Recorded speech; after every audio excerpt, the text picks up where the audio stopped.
And if I ask a question, generally, please share your thoughts as well. Because I think that truth often involves discussion. So we can argue,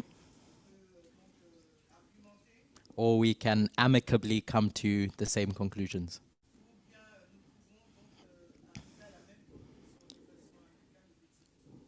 So often when we consider methodology,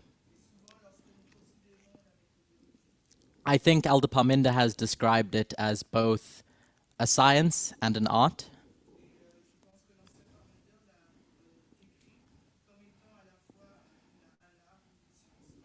What I've understood him to mean by that is that there's certain rules that you can follow. And like science, if you follow those rules, you'll come to the same conclusion over and over again. But the art part is that it's not so straightforward. Things can change shape, can change conclusion, dependent on the perspective and the way the artist decides to use their paintbrush. There's a bit of inspiration, or as the French would say, je ne sais quoi, that goes into it. So a key part of our methodology, or how we study,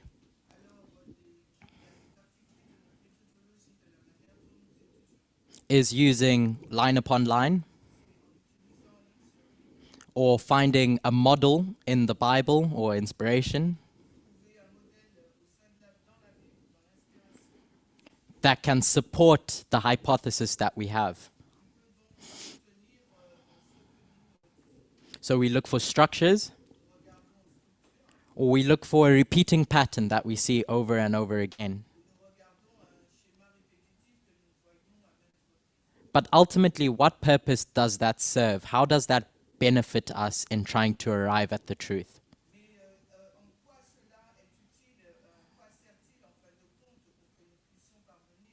So why use these repeating patterns, these structures, these models, these lines?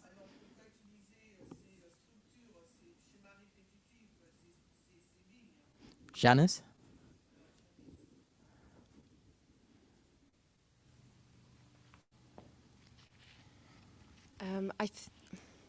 Is it okay? The reality looks very complex, and if we are looking for patterns, they help us to break down something that is complicated and make it simple.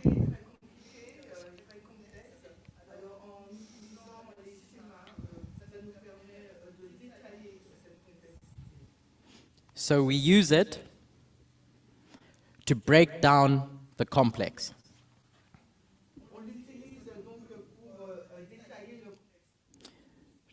To sift a lot of the noise that's around us.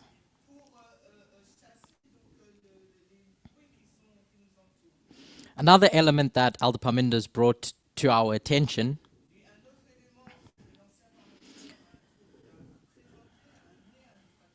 when discussing methodology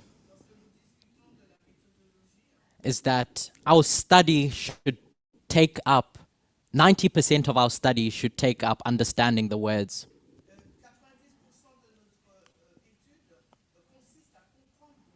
Of the piece of literature we're considering.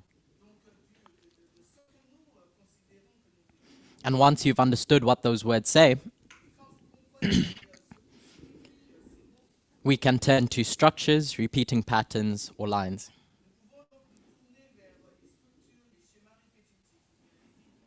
To organize them.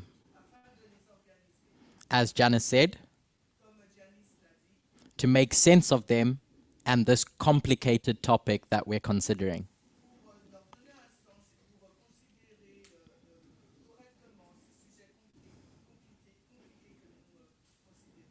So given the time in which we're in as a movement, for the time that I've considered the relevance of prophetic truths as being part of the movement,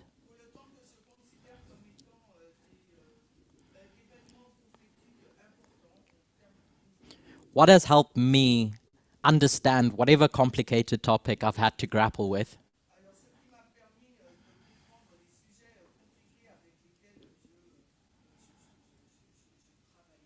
is going to its first principles.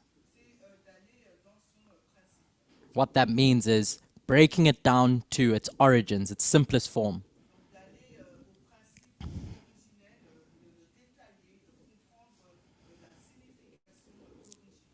Because often simplifying something and looking at it from its core elements helps decode that complex topic.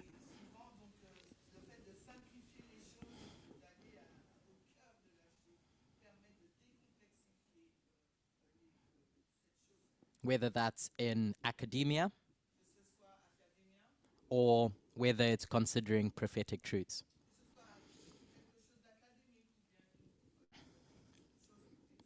So one of those very simple structures or first principle topics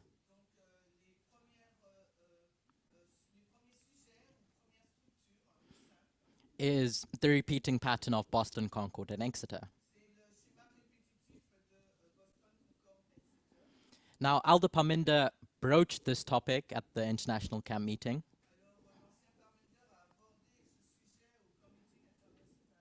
And I'd like to continue that conversation. And if we can come to a conclusion together, use that conclusion to try and understand what our expectations are and what we're seeing in front of us in the world. So, that repeating pattern, it is, as I described, a story about a message that Samuel Snow gives at 3 specific camp meetings when he was preaching the midnight cry. When Samuel Snow went to each of these camp meetings, more and more people believed him each time he presented it. He was preaching the same message, but there was a bit more emphasis on the conclusion that he was making each time.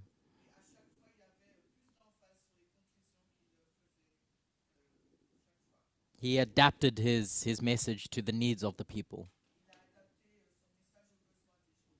with feedback.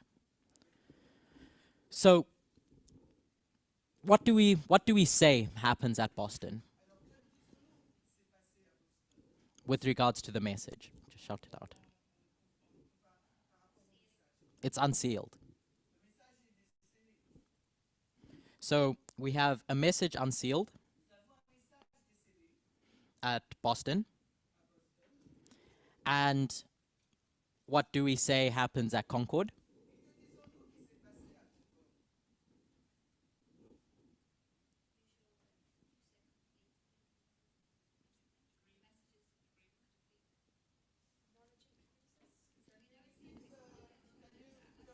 And so that's, I'm asking for obvious answers.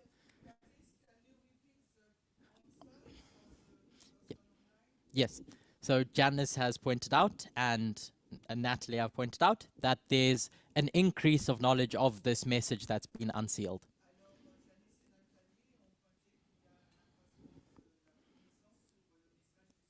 So what we're doing when we say this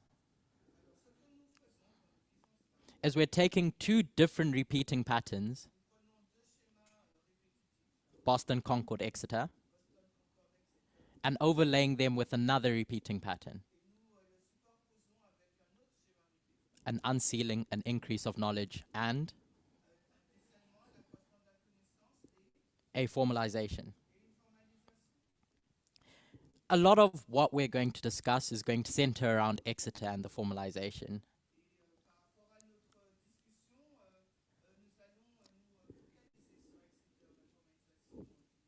So I really want to take some time agreeing and getting to grips with what that means.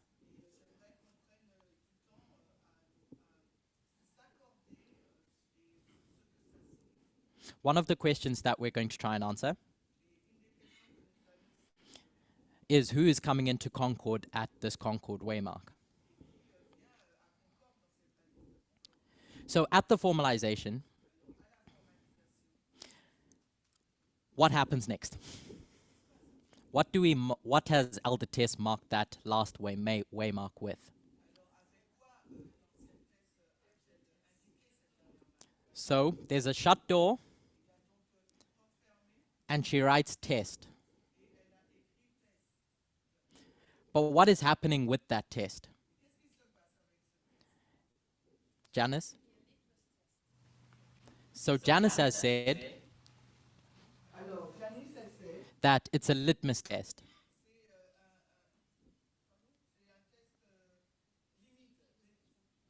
Or if I understood what she said,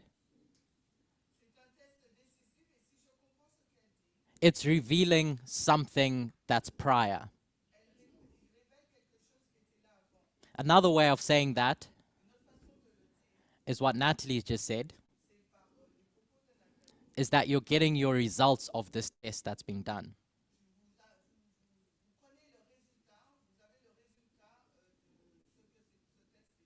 So if the test concludes at that waymark, where does the test begin? Christian? Does anyone have a different perspective? Okay. So you're saying it's at Exeter. Why does it begin there and not before?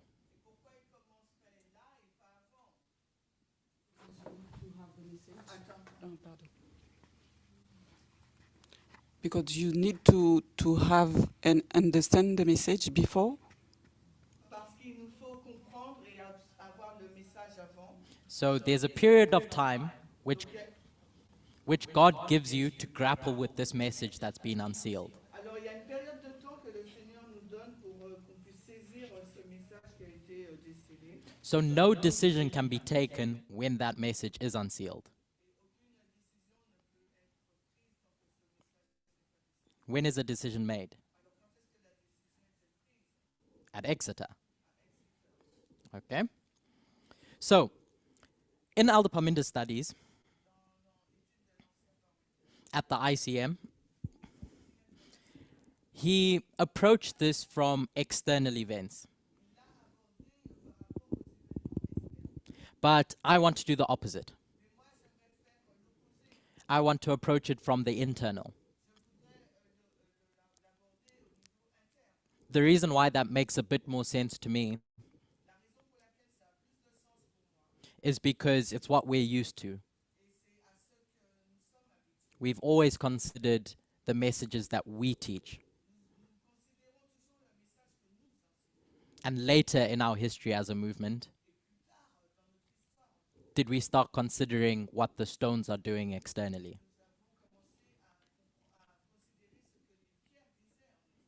So when Elder Jeff first presented or brought our attention to this repeating pattern, where did he find it? Jeff nous a apporté notre attention sur ce schéma. Où nous a-t-il conduit? William Miller studying the Bible in Millerite history. So, Dans l'histoire millérite.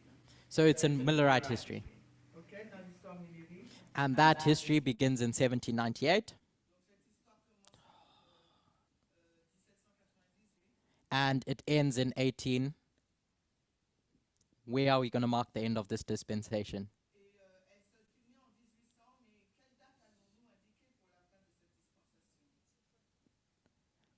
So Janice has said 1844.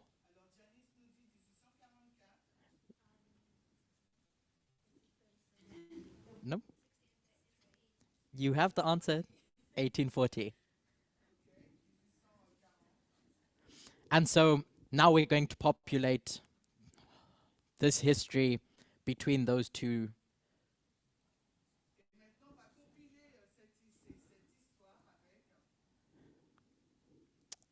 Sorry. Ignore that 1799 that's on the board. I don't know how to erase it.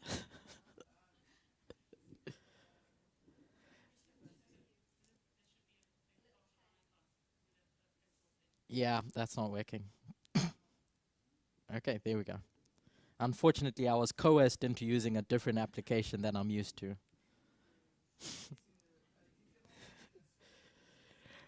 But yes, after 1798, what date do we associate with an increase of knowledge? After 1798.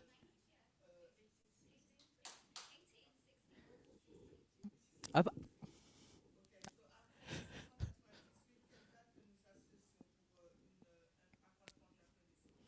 I heard 1818. So I'm going to put 1818.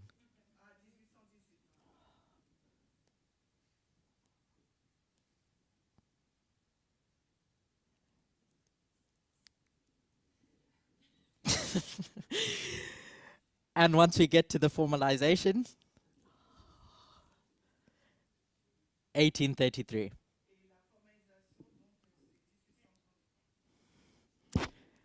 Could we take pause for 2 minutes? Just as we try to resolve the technical issues.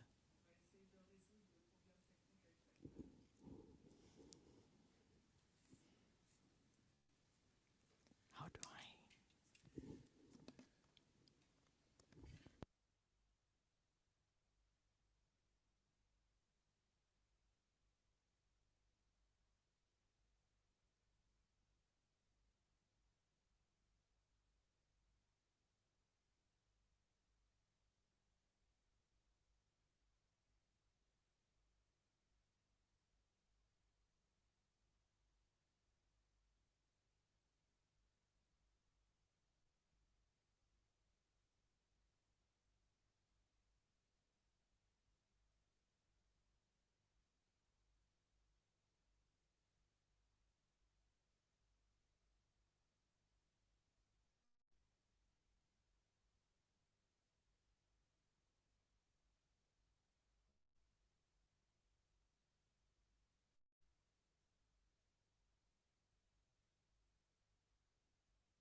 For that. But in 1798, we know that the first angel's message arrives. William Miller is a young boy at this time. If I'm not mistaken, he's still a deist at this point. So he has no real awareness of the fact that his life's about to change. That his life is about to change. But something's happening. He just doesn't know it. And then we get to 1818. And he reaches the conclusion that Christ is going to come in about 25 years.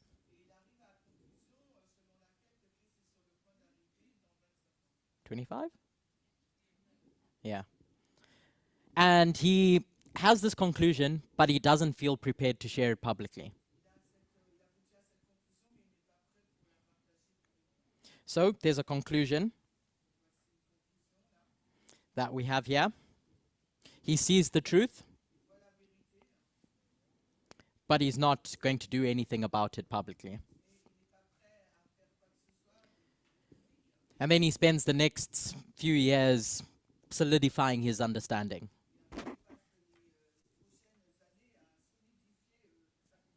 Until in 1833, he publicly preaches for the first time,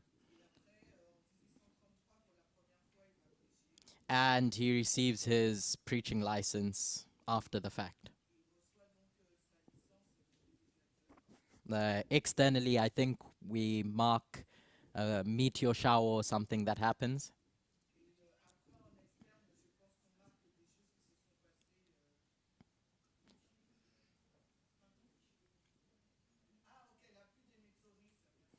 And that gives some sort of vindication of what William Miller has been saying.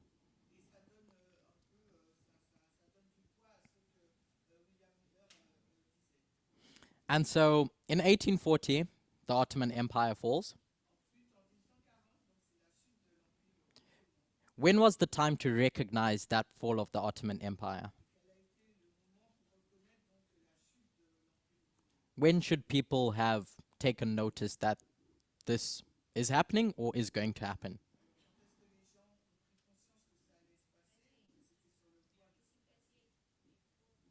Before. So it's before you get to 1840 that people are being tested on what William Miller is saying. And that testing only starts when they hear the truth in 1833. I'm going to do the line of the priest now. Because once again, that's a history that we're familiar with. So I'm just going to mark that out now.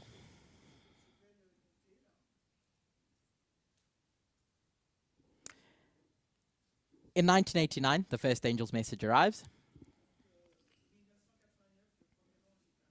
I don't know, I can't remember what Elder Jeff is doing with his life at that point. But I don't think he's studying about the events in the USSR.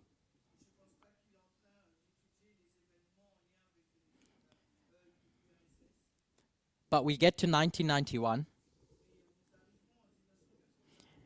and he does a study on reform lines,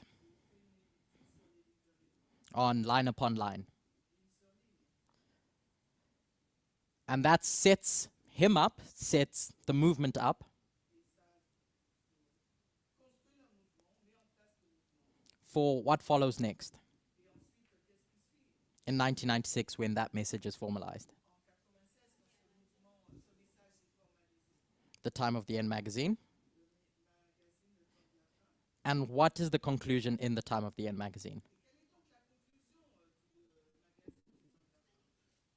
What's the primary conclusion? Like what is he telling the church about? That the Sunday law is coming. And we're living in the dispensation in which that Sunday law is going to come. So could people have recognized that in 1989? There was no way in which they could. Because the message has just arrived. They need the methodology to get to that conclusion, which comes at that increase of knowledge in 91. And then in 96, they're tested. Now, humanity is going to be held accountable. Specifically in that dispensation, Adventist leadership. And then in 2001, events take place that either confirm or discard this whole message that Jeff has been studying. And that shut door occurs. So, change of behavior only expected at 96. Not before. I'm repeating the same point over and over again. So that when we come to parables now, we can see how those parables fulfill the same structure. What's the increase of knowledge after 2001? Debbie?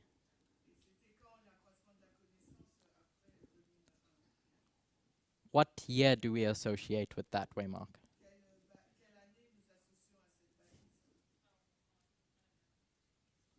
Natalie?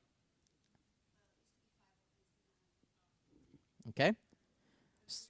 So, Natalie has just said that we mark 2009 now.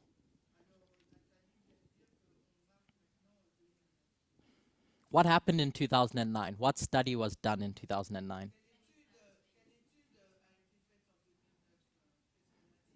Alda Parminder does a study on the 2520 revealed. What's interesting is that he's not coming to any different conclusions. He just studies it in depth. There's no real change expected from in the movement at this point.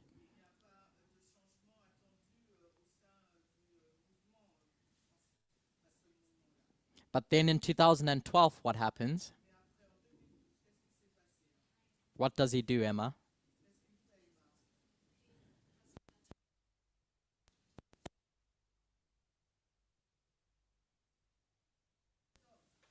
And do people believe him? So what's the expectation at this formalization at Exeter? Emma?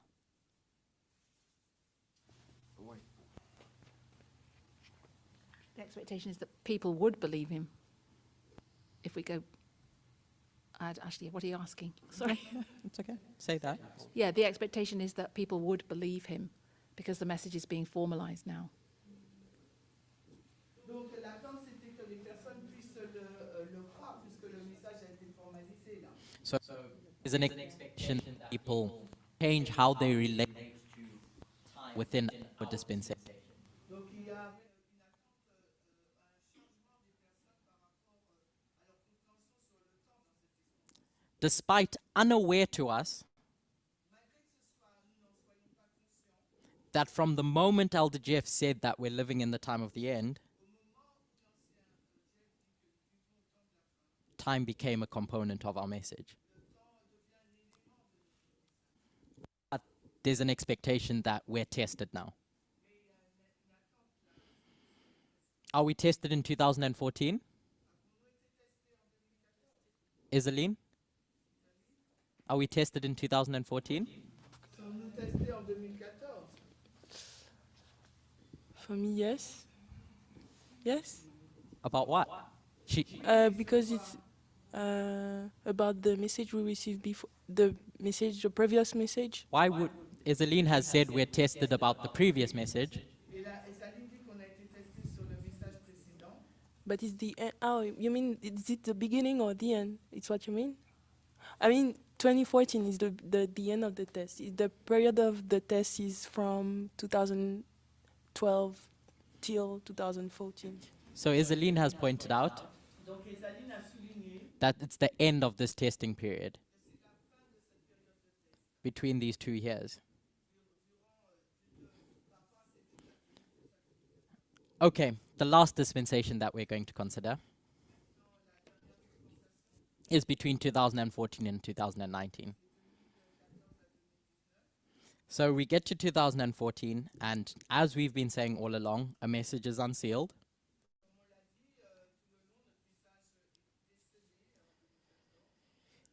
And then in 2016,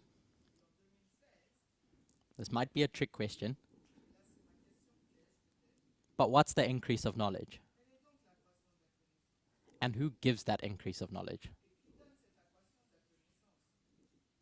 Natalie? Natalie wants to say something?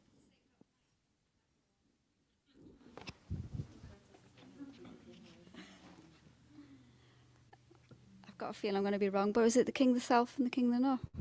So Natalie has said that it's about the king of the south and the king of the north. Nathalie dit que c'est au sujet du roi du Sud et du roi du Nord. Who gives that study? Well, there's a few people at that time. You've got Chowatu and Kimberley, and you've got, yeah, I don't know. So she says that it's not Elder Tess. So we have an increase of knowledge by different people about the king of the north and the king of the south. But by the time we get to 2018, what we've learnt in 2016 is now going to shape this formalization in 2018. And what's that test about? Not two streams. Janice has said equality. Throughout every formalization, you're going to see two streams. One stream that's giving you truth, and another stream that's giving you error. That leads you to either reject equality or accept it. So two streams can't be the test. The streams lead you to a conclusion. And then we get to the shut door in 2019. So all I wanted us to recognize in that little exercise is that the testing time period begins at the formalization. And that there's one message throughout all those links that's being threaded through each of those small waymarks,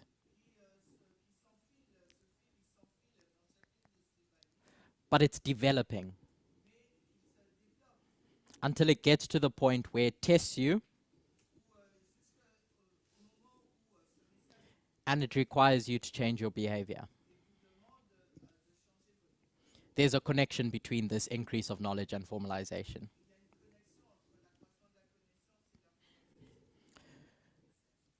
So let's change gears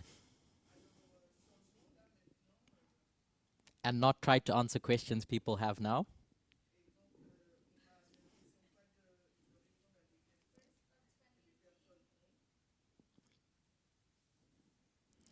Let's change gears. So, Acts 27. There's one specific history in that story that caught my attention, given the fact that we're considering that dispensation in all of our studies. What dispensation is that? Janice? Okay, and the next one. She said 2021 to the Sunday law. And that's true. But as Elder Parminder alluded to this morning, the conclusion that each of the people that have presented before, whether they're right or wrong, is that we're in the Sunday law dispensation. So on the ship of Alexandria, where does that dispensation begin?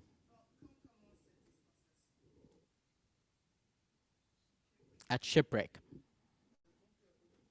When he shipwrecks on the Isle of Malta. And where does it end? Gabriela? What's the symbol that we're going to attach to that close of probation? Anyone else? Blessing?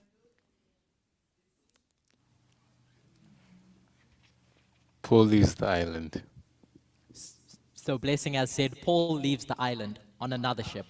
Ah, Paul, Blessing dit que Paul il quitte l'île sur un autre navire. And I heard him whisper that it's on the ship of Castor and Pollux. Et j'ai entendu le murmure de bateau de Castor et Pollux. And so that's the symbol we associate with that waymark. Et donc c'est le symbole que nous associons à cette balise. But what happens before then?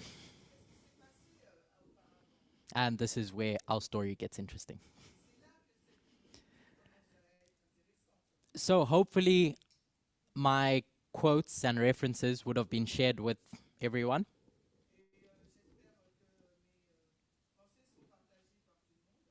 So our first reference is the first quote.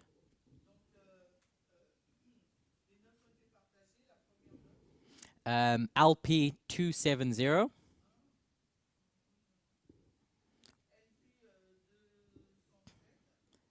Paragraph 2. And I'm just going to read that. I'll paraphrase a bit and then I'll read directly from it.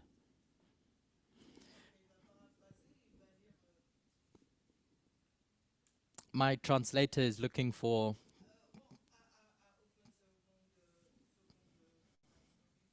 That's okay, take your time. So while she's looking for that, I'll paraphrase. We're on the island now, and they're going to have a bonfire. Paul goes around looking for wood. And when he finds wood and puts it in the fire, a snake jumps up and bites him. And the islanders are in shock. And in their minds, they conclude, this person is definitely a murderer.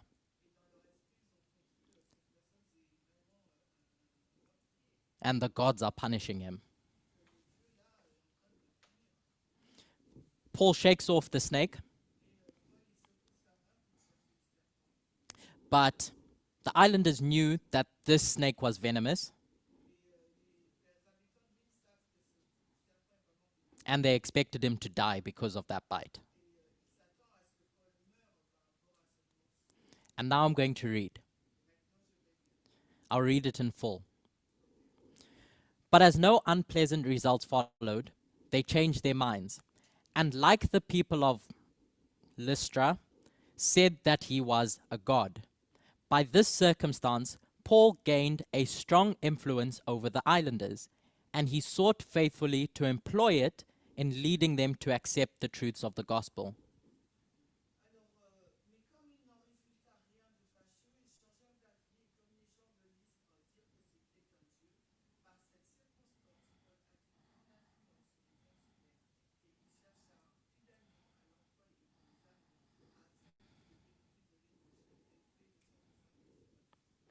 So it's at this point where Paul starts to get recognition about who he is. And in Paul's mind, he thinks, I'm going to use this to my advantage.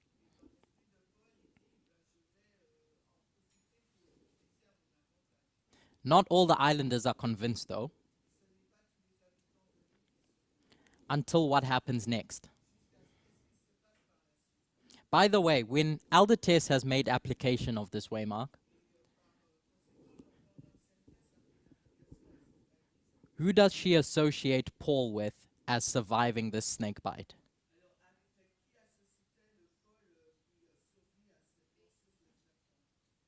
I've heard 3 different answers. The movement, priests, and Jesus.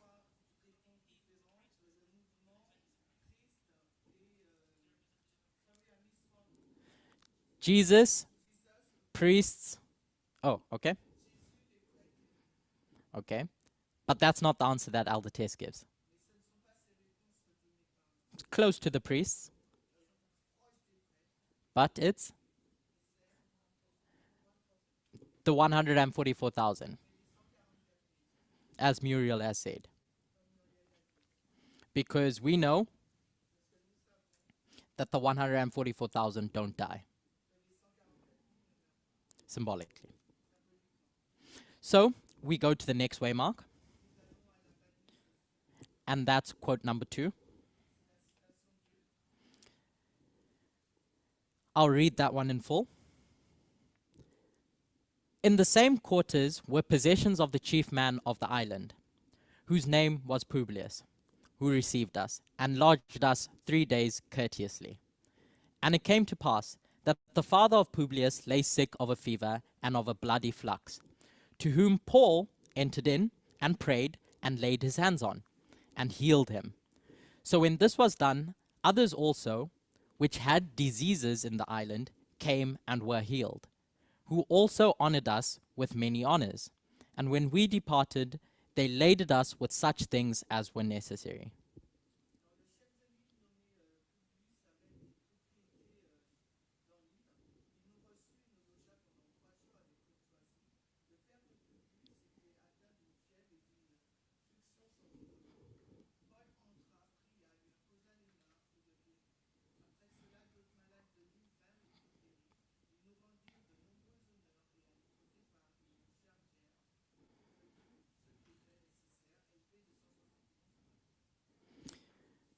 So there's a sickness and there's a healing. Symbolically, what does Ellen White and the Bible associate sickness with?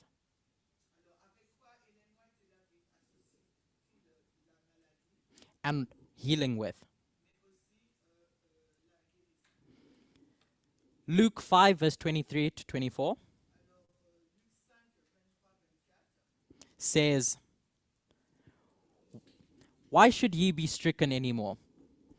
Ye will revolt more and more. The whole head is sick, and the whole heart faint."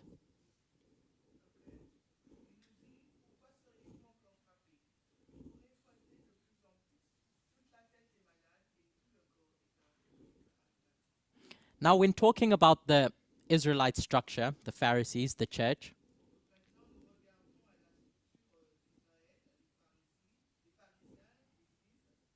was it their physical ailments that were being referred to? Gabriella, what was it that was being pointed out? What? I think the spiritual condition as in Laodicean condition. So there was a spiritual sickness.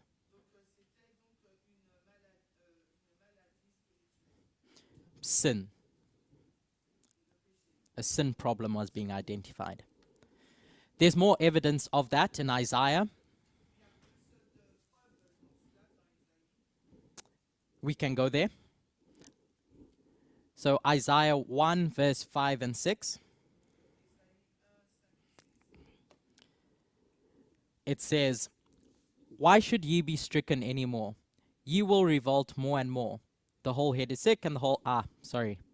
So my translator has pointed out that I used the same reference twice.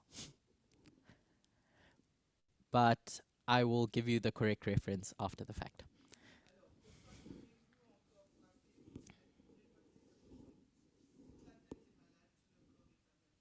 But in essence, Isaiah is saying this, and in verse 6 says, "From the sole of the foot even unto the head there is no soundness in it, but wounds and bruises and putrefying sores.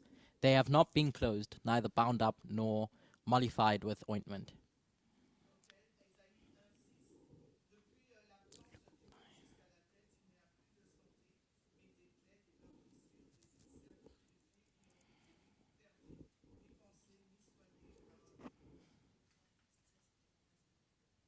Yeah. So Emma, could you read Luke 5 verse 23 to 24?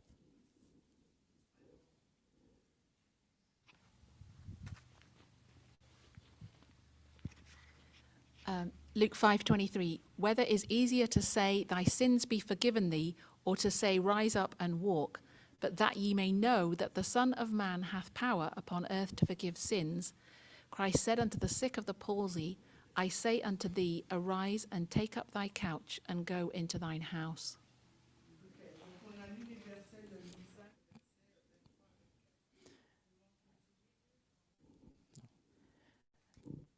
Emma, from that, what was Jesus pointing out to the person that he just healed? Alors, avec qui Dieu, Jésus pointe-t-il les personnes? What connection was he making between what he's just done? Quelle connexion fait-il avec ce qu'il vient de faire? And the connection between spiritual healing and physical healing. Il fait un lien avec la guérison physique et spirituelle. So, when we think of the healing that Paul does on the island, and we think of the flock of people that come to Paul for healing now,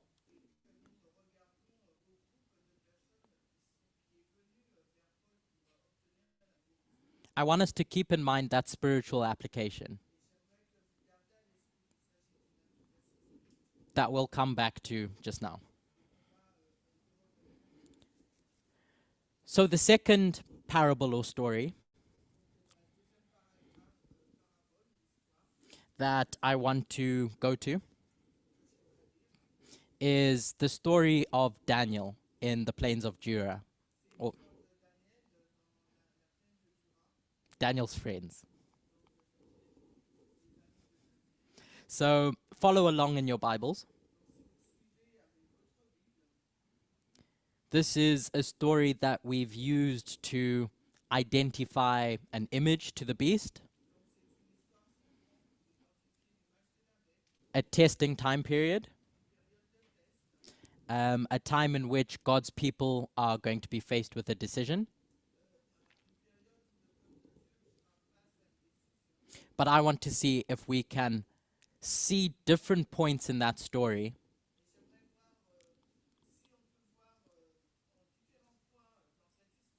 and associate them with the repeating pattern that we've just gone through.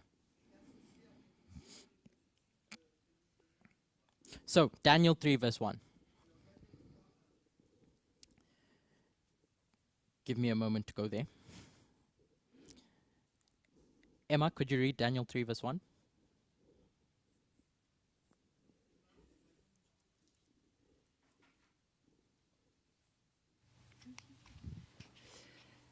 Nebuchadnezzar the king made an image of gold whose height was 80 cubits and the breadth thereof 6 cubits. He set it up in the plain of Dura in the province of Babylon. Alors, Daniel 3, Nebuchadnezzar, le roi, fit une statue d'or dont la hauteur était de 70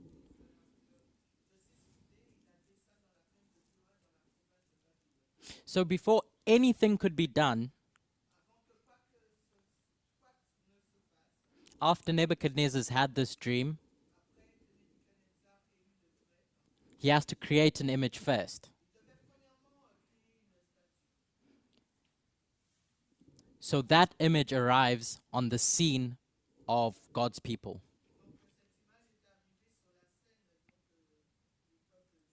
And then what happens in verse 2? Emma?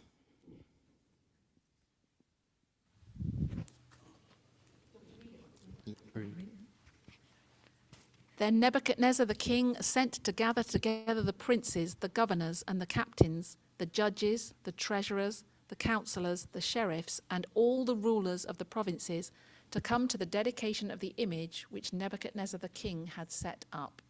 Alors, Daniel 3, 2, Nebuchadnezzar, le roi, envoya par ses princes, les gouverneurs, les capitaines, les juges, les trésoriers, les conseillers, les tribunaux et tous les dirigeants des provinces pour qu'ils viennent à la dédicace de la statue que le roi Nebuchadnezzar avait mise.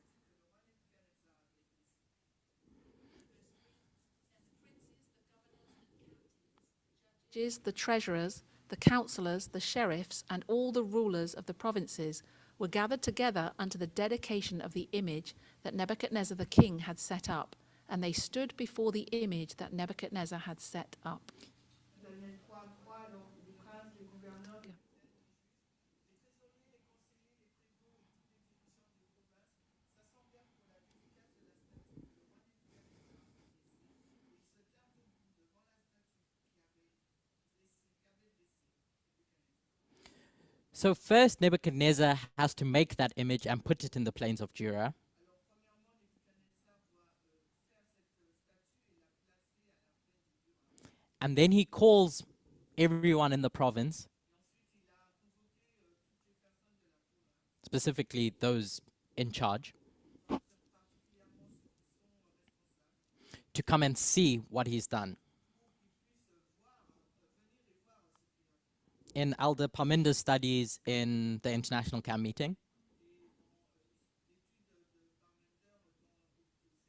some of the contributions were that you see something at the increase of knowledge. William Miller sees the truth, but nothing has been asked of the people at that point yet. So I'm just going to put on top of this the repeating pattern that we've discussed.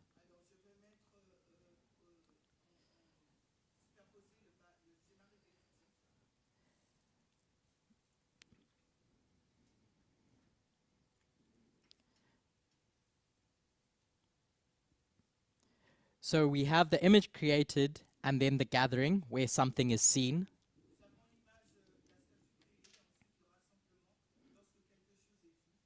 And then verse 4, I'll read it for time, verse 4 and 5. Then a herald cried aloud, "To you it is commanded, O people, nations, and languages, that at what time ye hear the sound of the cornet, flute, harp, suckbut, psaltery," I don't know what that word is, "and all kinds of music, ye fall down and worship the golden image that Nebuchadnezzar the king had set up."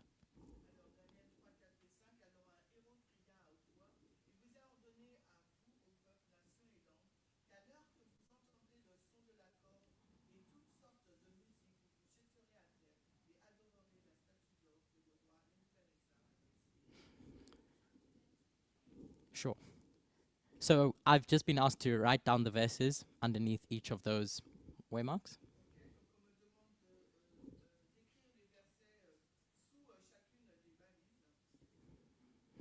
So the second one is Daniel 3, verse 2 to 3. And the third being Daniel 3, verse 4 and 5. Where there's this call to worship what had been set up.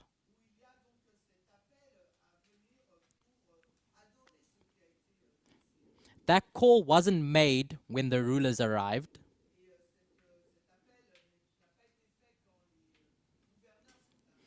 That call to worship wasn't made when Nebuchadnezzar made the image.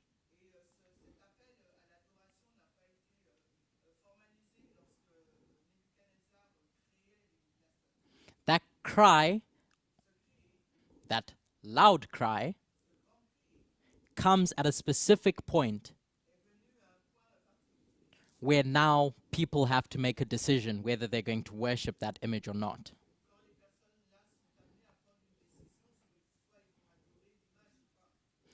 And then we're going to skip a bunch of verses and go to verse 19 and 20.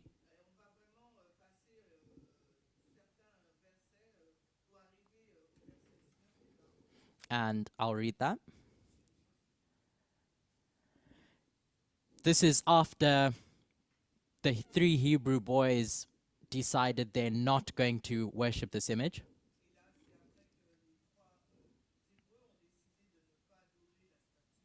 And now they're going to be punished. Then was Nebuchadnezzar full of fury, and the form of his visage was changed against Shadrach, Meshach, and Abednego. Therefore he spake, and commanded that they should heat the furnace 7 times more than it was wont to be heated. And he commanded the most mighty men that were in his army to bind Shadrach, Meshach, and Abednego, and to cast them into the burning fiery furnace.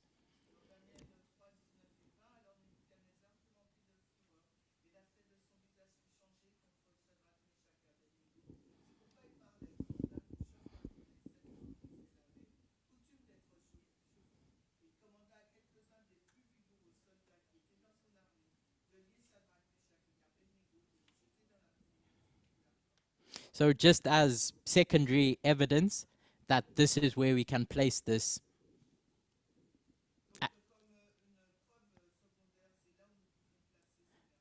place this verse is what is the 7 times associated with?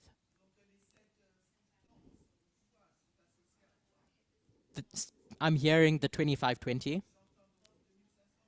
And what is the 25-20? Blessing?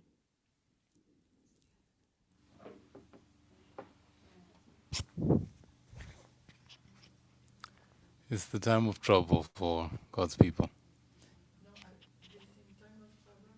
For God's people. Ok, c'est le temps de trouble pour le peuple de Dieu. Judgment are going to come on God's people. Donc le jugement qui va s'abattre sur le peuple de Dieu. Yes, I'm saying time of trouble because they are scattered. Yeah. Donc je pense à temps de trouble parce qu'ils sont dispersés. So there's judgment that comes. Donc il y a un jugement qui vient. Yeah. That's what Blessing said. Donc oui, c'est ce que Blessing dit. So I'm just hoping that we can see this structure in Daniel 3. I don't know if you agree or not. We can discuss that after the fact. But does what I've said make sense? Not whether you agree or not.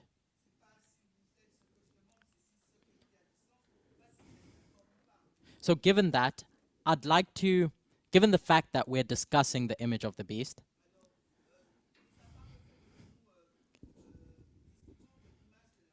I'd like to talk about its behavior now.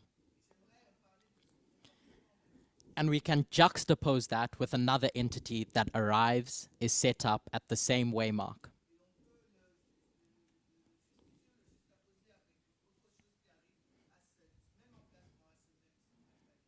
As we discuss the development of the gospel. So as I said, we're discussing the history of the Sunday law up until the close of probation. In the context of the gospel, what arrives?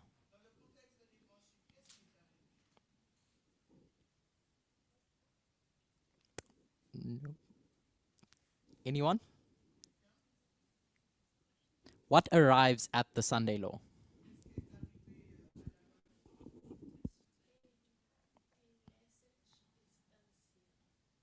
Okay, Raquel has said a message is unsealed. And I'm going to say it's the third angel that brings that message. So the third angel's message arrives at the Sunday law. And the French are looking at me with suspicious eyes. Ah, okay, a big smile. Because there is questions about when this third angel arrives. But that's a story for another day.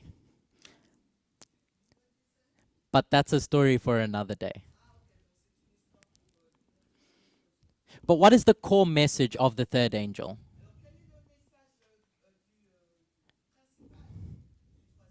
So it has a message, and it's telling you about a consequence.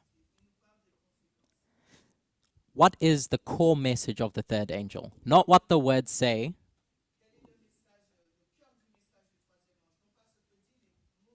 But what is it telling you? Natalie? Not what the words say. It's life and death test. There's a life and death test. C'est un test de vie ou de mort. If you don't do what? What is the gospel about? Worship. Someone has said worship. And worshiping who? What is the gospel about? It's calling us to worship God. So as much as this third angel is warning you about the beast and its image, it can be boiled down to you need to worship God. Mend your relationship with God. Because if you don't, judgment is coming. And then, as we did with the other structures, at the increase of knowledge, It's now understood. It's now visible. And it's this previous message that was unsealed that is visible and is understood.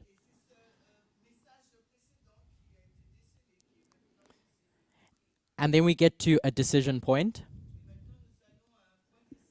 when this message is formalized. It's now public, and it swells into a loud cry, as Lizanne has said. So now this third angel is crying loudly. Which is what, by the way? What is that loud cry? And you can give me the words pulled straight from the Bible. Anyone? There's only one answer. Think back at Millerite history. And I hope I have his name correct. But he preached, if it was Lich, he preached about this and called it the midnight cry. Not Lich. Fitch. So what was the title of his message?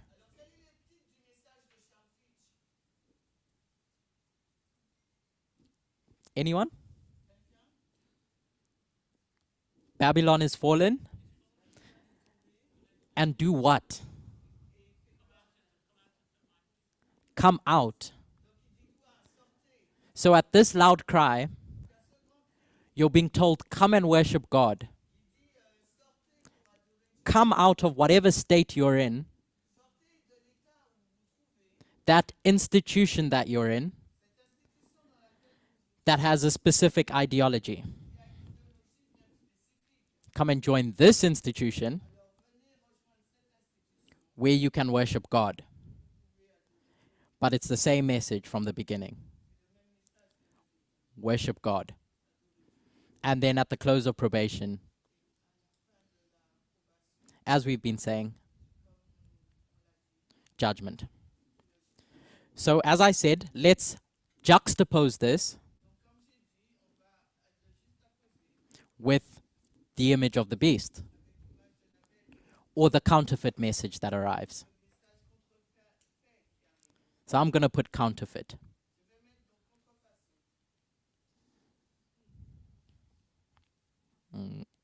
I'll do it in black, but in your mind know that it's the counterfeit.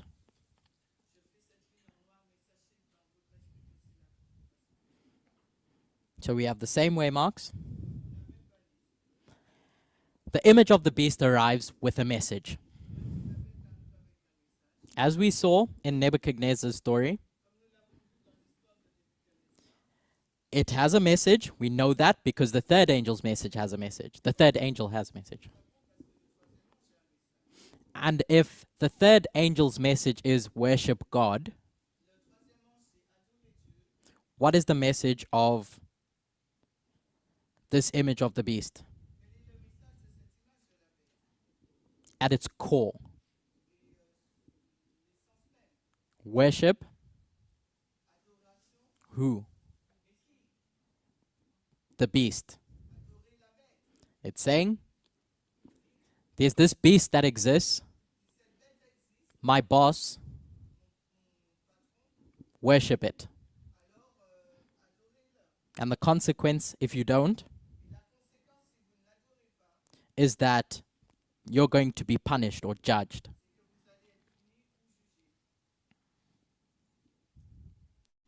And then at the increase of knowledge,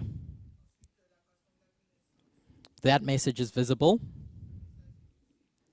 But like we said at the beginning, there's no change of behavior that's required yet.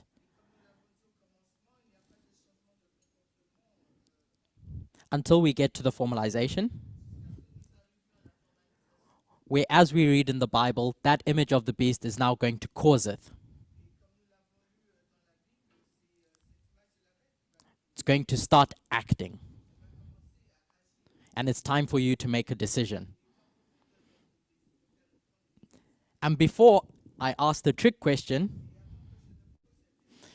because I said, what is the message that this image of the beast is preaching? And I said it's to worship the beast,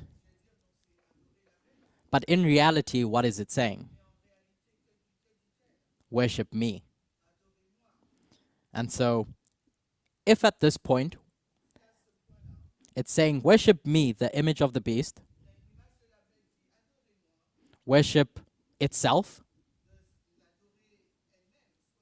because if you worship me, who are you worshiping? The beast. What can we say about this message that's calling you to worship God? Worship. That third angel is saying, worship who? Worship me. Does that make sense? And when you worship that beast, you receive its mark, the mark of the beast. And when you worship God, you receive the seal of God. As we juxtapose the two. Secondary evidence that this is where you receive the seal or the mark is not not before, is what we spoke about when we spoke about this healing that happens with Paul and Publius's father.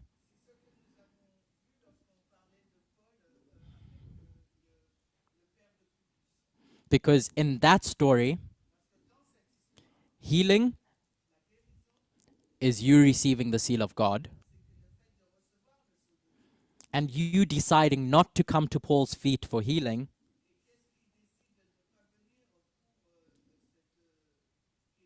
is you staying in that sick condition and receiving the mark of the beast.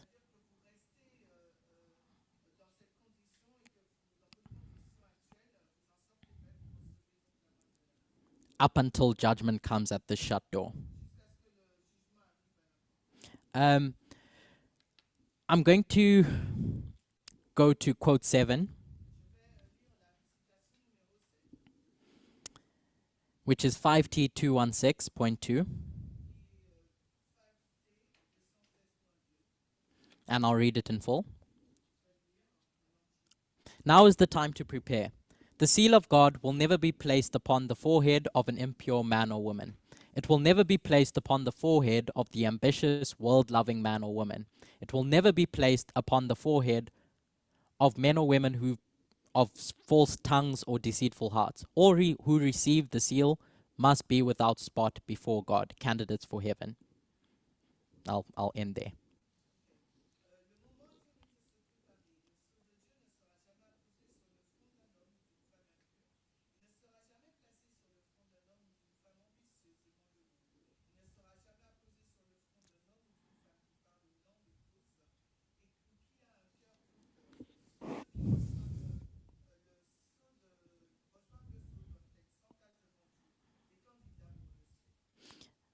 I won't read the next quote for time,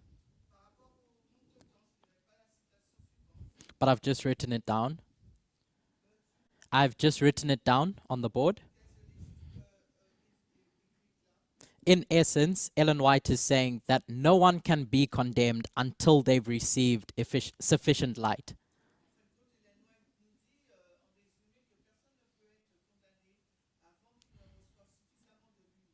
So you don't receive sufficient light until that message is formalized.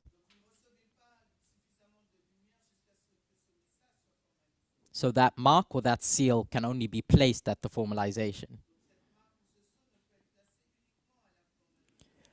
But before any of that happens, before anyone can make a decision between the two streams,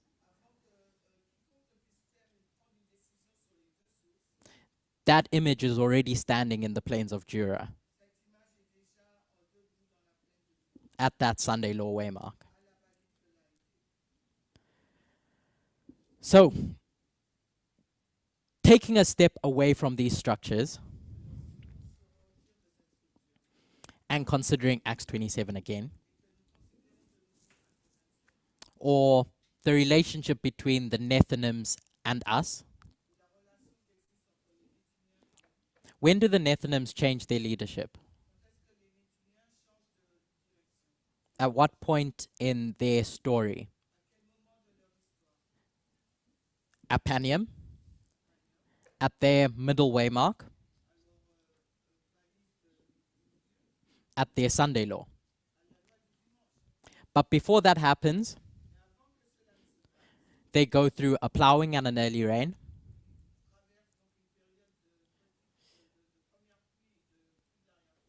And we've associated the stones crying out as doing that work.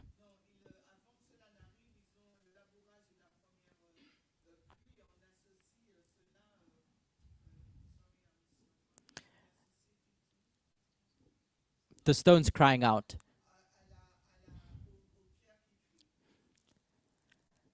Michael Moore, AOC, that plowed them and gave them the early rain. So who gives them a message at the Sunday law? Daniel 11 verse 41. This Sunday law. It's no longer AOC and Michael Moore. It's who? Magda?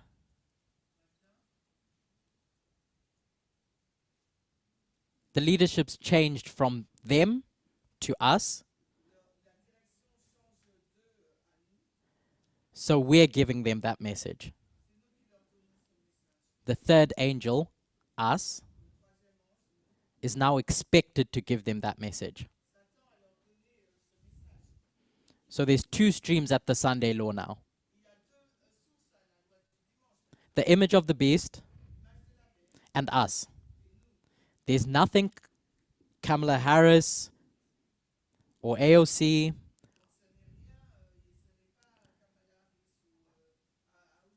or the Democrats can give them anymore. They are not part of the story that's happening at this point. We shouldn't expect to see them or anything that they have to say or offer at the Sunday law waymark, because they have no interaction with the Nethinims anymore.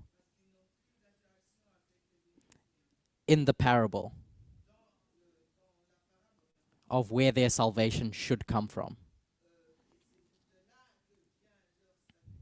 So, the key point that I wanted to get from all of this was to answer two questions. When the image of the beast is set up, and when it causeth. When it expects people to make a decision. We have 15 minutes left. And in that time, I'd like to consider how that image of the beast is created.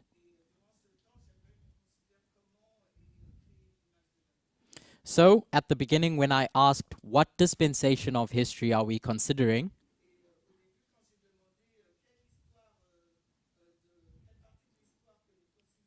and someone said between Panium and the Sunday law, they weren't wrong because that's part of the story.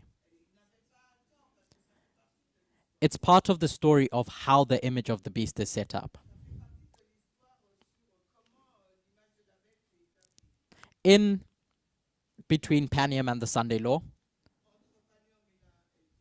I'm not going to write Panium because now it's mixing up symbols.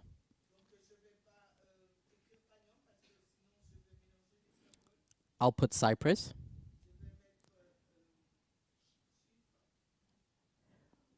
We recognize that there's two winds in between that time period. Cilicia and Pamphylia. And we've associated that with the rising up and the fall of two entities. The rise of the seventh kingdom and the fall of the sixth.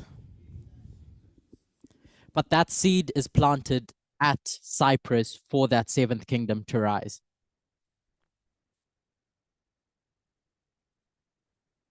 When we mark the agitation of the Sunday law, I'm going to say at Cyprus in 2021, why now? Why is there an agitation at that point and not before? What's happening? I'm not asking for the politics, but conceptually, why is there an agitation now by the public who are agitating this issue? It's because they recognize that something is rising. Borrowing from words of Ellen White, when she sees a beast rising up out of the ocean,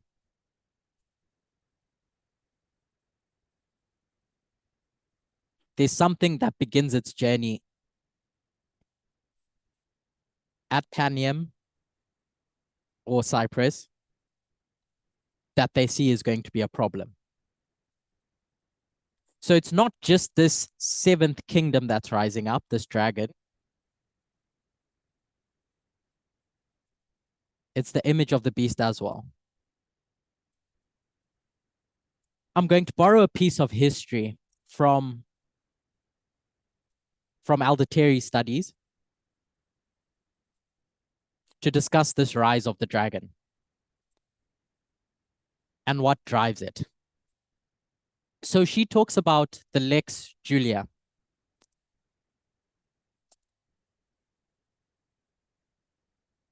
Which was just a name given for laws.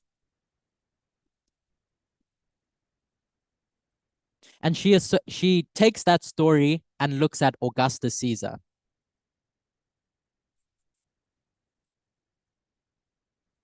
And talks about the moral reforms that Augustus Caesar wants to introduce to the Roman people.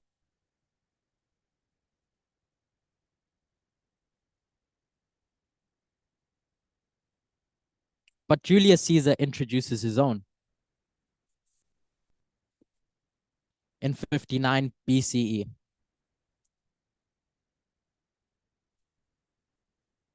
And in that, he wanted to give back to the people what was theirs.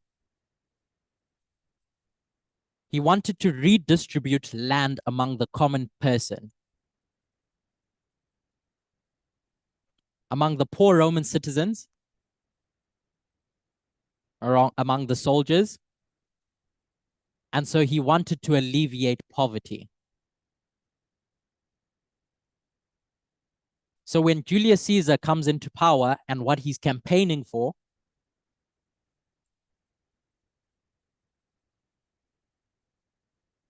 what does he address first before any moral reforms come?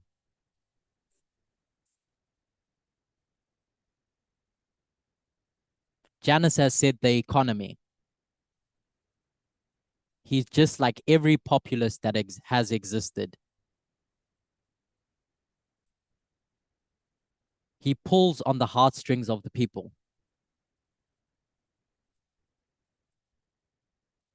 And so when Donald Trump loses the election in 2020/2021, what does he keep screaming in this time period? As he was screaming in 2016, make America's economy great again.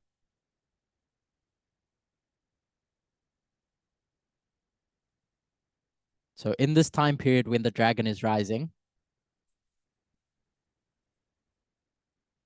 there's this call to address the economy. But what's baked into that story that Alderteri touches on?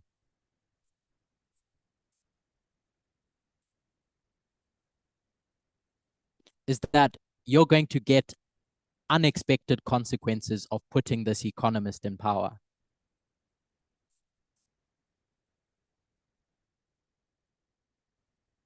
We've got 10 minutes remaining, and I'm nearing my conclusion. But before we get to that point, I want to reference a sermon that A.T. Jones did.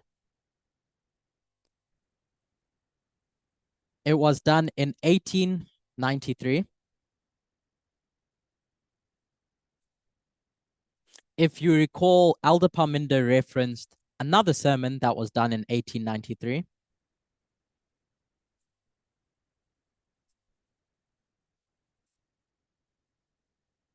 On the mystery of iniquity. But this one was done a few months before in May or March. So let's read quote. No, we won't read quote 9 for time, but we will read. No, we won't read quote 9. But in this article that A.T. Jones is writing, he is talking about a Supreme Court decision that's been made and what goes into the creation of the image of the beast. If we recall, there's the 3 branches of government: the legislative, executive, and judicial. The judicial branch interprets laws. And the argument that A.T. Jones is going to make in this sermon is that before the image of the beast can act or do anything, it needs to be formed or set up first. And this ruling that takes place in 1892 by the Supreme Court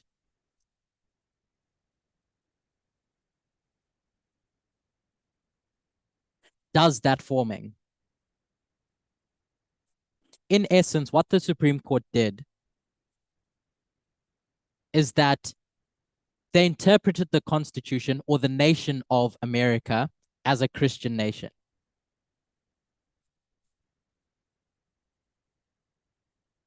And you can read this sermon in your own time. But as Elder Parminder was saying, we have 2 ways in which you could interpret a document.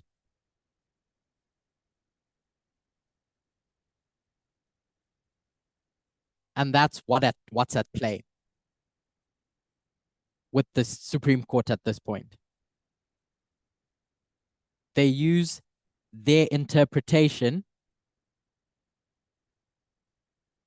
to define the essence of America. And in doing that, they create the image of the beast. This is what A.T. Jones is saying.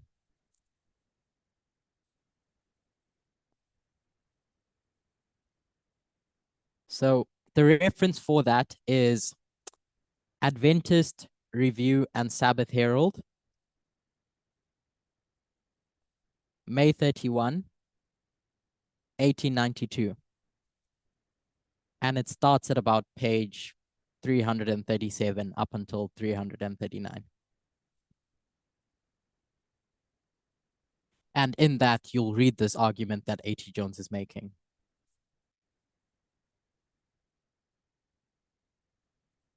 That there's 2 steps. Image created, and then image acts. Created, and then image acts.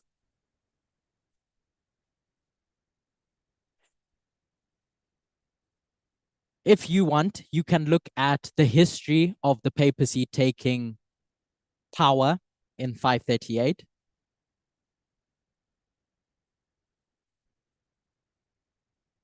And in your references and quotes, From the same sermon Elder Parminder read from about the mystery of iniquity,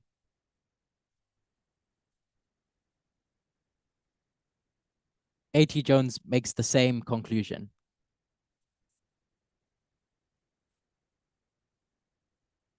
Going back to Acts 27, I'm not going to draw it, but on the ship of Adramyttium, where Euroclydon strikes, we associate those ropes that tie up the ship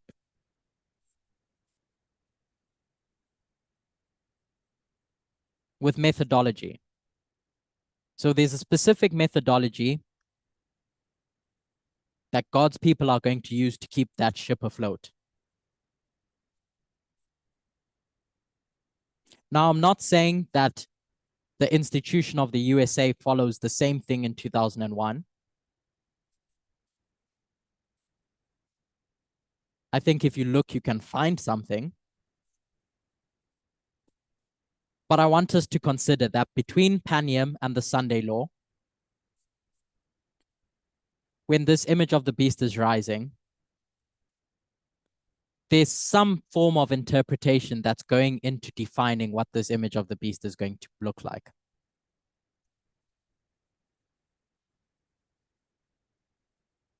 Which brings us to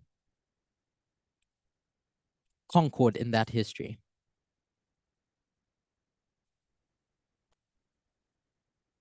Now, myself and others, let me not mix up symbols, have suggested that Concord is June 24, 2022, when the Supreme Court interpreted the Constitution in a specific way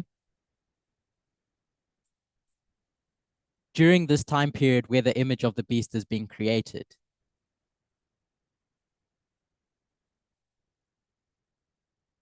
And it's my suggestion that everything that's happening in this history that's defining the essence of what America is being handled by a specific segment of that population as they create the image of the beast. So this is the harvest of the Levites. What symbol do we associate with Concord in a group's harvest? Just before the second advent.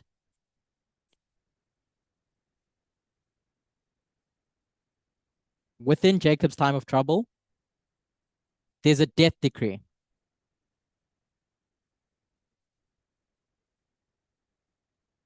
So there's a death decree that we can associate with Concord alongside something that's going to define the essence of what America is.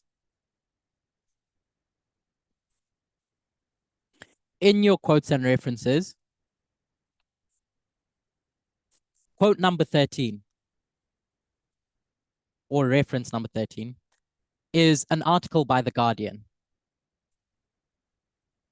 which the article title is, after that ruling that had been passed by the Supreme Court,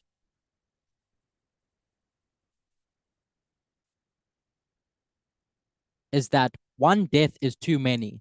Abortion bans usher in US maternal mortality crisis.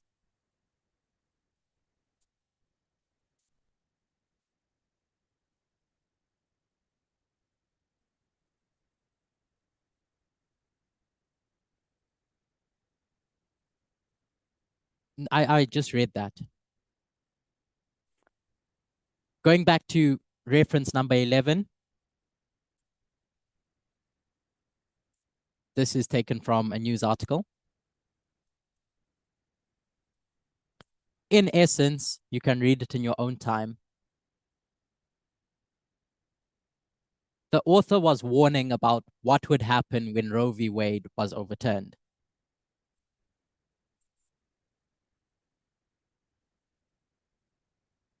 That the maternal mortality rate would increase. Reference number 12 is the same thing. That the US Supreme Court ending the constitutional right to an abortion brought in a string of deaths for women and children.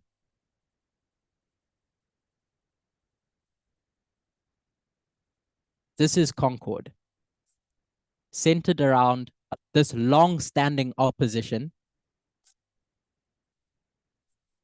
to federal protections for abortion, defining a constitutional right in a specific way that leads to the death of women. Hence why I suggest, and perhaps others, that this waymark can be marked by the overturning of Roe v. Wade on June 24, 2022.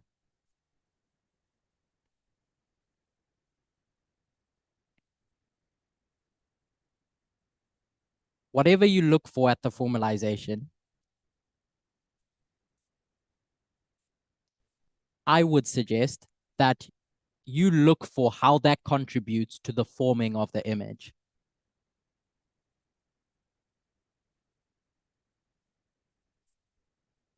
Because once you get to the Sunday law, at this point, it's going to be the crowning of an ideology. It's not the point where a decision is made.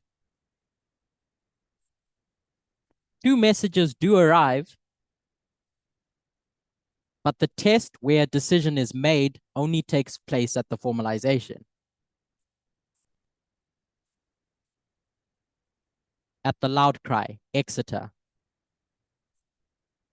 And so I recognize that through every step that you go through from that unsealing, micro decisions are being made. But your final decision, where you're going to choose between two streams of information, only takes place at an Exeter. I'm going to say this another way. When that image is created, there's no two options that you're making yet. And the alternate option, when it does get time to decision point,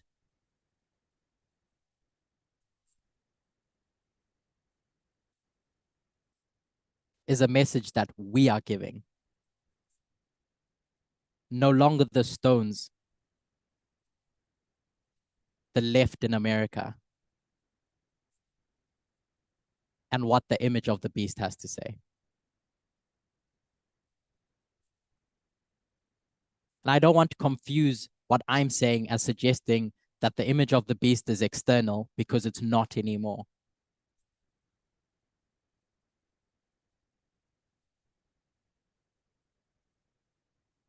It's internal. I won't recap because time is up. But I'm just hoping that by going to the first principles of how a message develops and grows,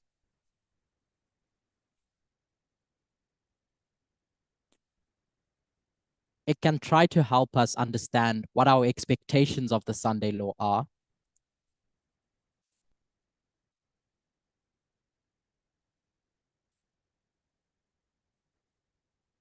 More specifically, the Sunday law waymark, not period.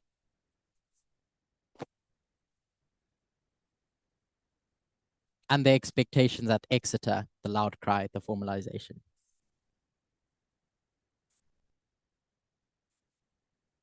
Let's close with word of prayer.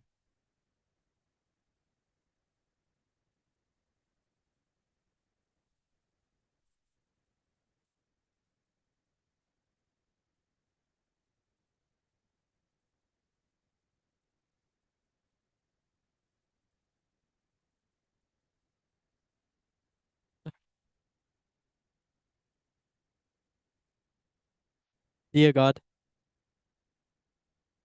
thank you for being with us. Thank you for being with us as we studied. I pray that as we contemplate where we are in this earth's history,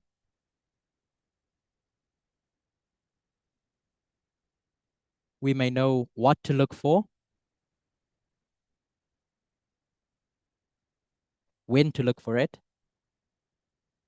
so our expectations may align with prophecy. This is my prayer in Jesus' name. Amen.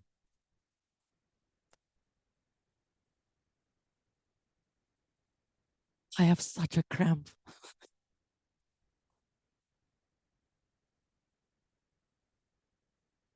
I